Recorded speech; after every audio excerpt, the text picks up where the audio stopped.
In today's chess video, I'm going to share with you some super cool opening strategies, traps, and ideas in the Berlin defense, which is quite a popular opening at the Grandmaster level. We start with the moves e4, e5, knight f3, knight c6, and bishop b5. This is the famous Ruy Lopez opening or the Spanish game. The idea here for white is to indirectly attack this pawn by threatening this knight which is defending it. From here, black has a lot of different options. As you can see below, the most natural move is a6 attacking this bishop. But one of the best defenses for black played at the Grandmaster level is knight f6. This is what we call the Berlin defense. If you look at the games of Magnus Carlsen, you will find that this line is played quite regularly by him, both as black and white. It was actually Vladimir Kramnik who sort of revived this opening in the year 2000 against Garry Kasparov in the World Chess Championship. Nowadays, you will find all the top grandmasters playing this opening quite frequently. So what is it that is so attractive about this opening? For starters, it is a very solid opening. It is one of the best defenses for black against the king's pawn opening.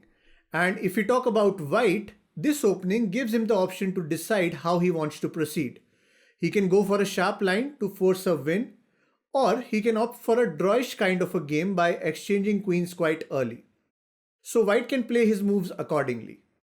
Okay, so let's see what options white has in this position. Three of the most popular moves are castling, pawn d3 and knight c3. If you're thinking about bishop c6, well, that's not quite useful because after pawn takes, knight takes, black can simply play queen d4 to regain his pawn with tempo and black ends up in a much better position.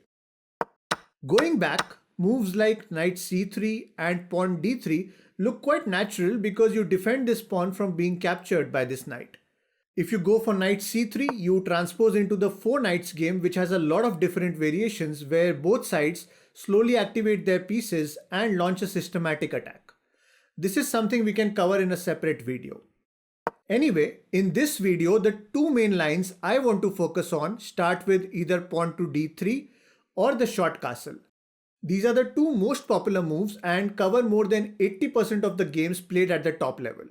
Both these moves have their own purpose. The move d3 solidifies the position to enter into a game full of tactical motives and ideas, whereas the castling move leads to a line where queens are exchanged and we soon enter into more of a theoretical middle game.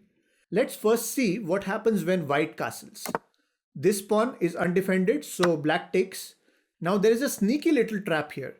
Let me show it to you. We play rook e1 attacking the knight. Knight goes back to d6 attacking the bishop. Now we won't save the bishop. Instead, we take the pawn on e5.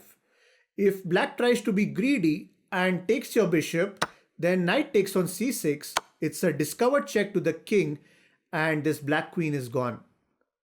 Going back, in this position, instead of rook e1, a better move to play before that is d4 because it puts pressure on this center pawn which is guarding the king along this semi-open file. If pawn takes, then rook e1 and soon white will be in a very attacking position. Therefore, from here we see knight d6 attacking the bishop. Bishop takes knight, pawn takes bishop, pawn takes pawn, and the knight moves away. Queen takes queen and king takes queen. This is one of the main lines in the open variation, which is also called the Berlin Wall. As you can see, this becomes a very theoretical game with not many tactical ideas on the board. White has an advantage of this passed pawn which can materialize in the endgame. Also, black's king is stuck in the middle, which white can exploit with the help of his rooks. These doubled pawns also are not such a good thing as far as black is concerned. If we talk about the positives for black, he has a bishop pair which could be quite useful in such an open game. Even though white has a slight advantage, it's quite difficult for either side to win this. If you're someone who is good at playing endgames or if you want to avoid any complicated tactical combinations in the middle game, then this is a solid opening that you can go for. The major ideas for both sides are highlighted on screen. This could also be a good weapon if you're just looking to draw a game against a higher rated opponent. Okay, now let's look at another variation which is in total contrast to the Berlin Wall defense. White straight away plays d3 defending this pawn.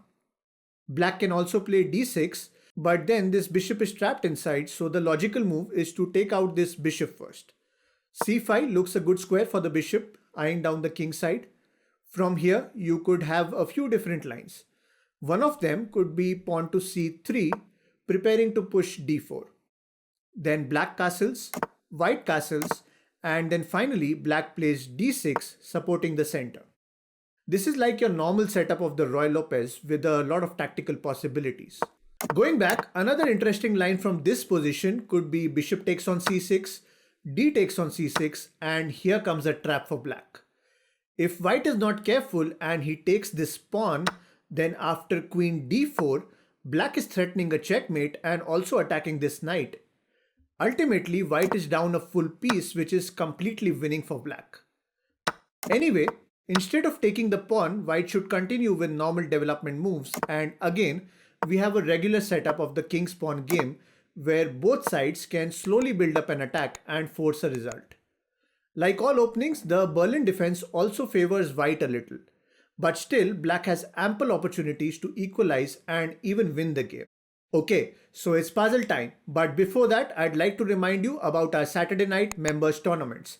If you'd like to join them and get your games featured on our channel, then click on the join button below and become a member right now. Okay, so here's a chess puzzle for you all.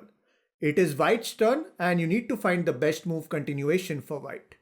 Do share your answers in the comment section below. If you liked this, then you should watch this video as well, in which I have covered all the basics about the Sicilian defense opening. Well, don't forget to like and subscribe and join our channel to become a member. Thanks for watching and see you in the next one.